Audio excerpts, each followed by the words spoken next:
Bo. All right. Keep it down. No barking. Okay, well, no barking. Go ahead. I'll let it out. All right, stop now. Hey, you over there. Why are you so nervous? You need to be walked? What?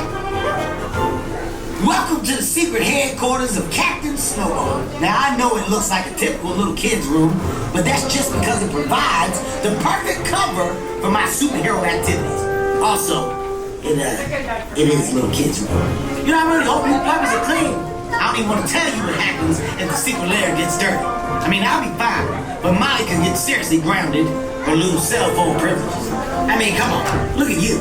You definitely got fleas, don't you? And that's cool, because I got them too. So you can tell me. Psych! I don't have fleas. That there was mind game. My superior bunny brain just tricked you.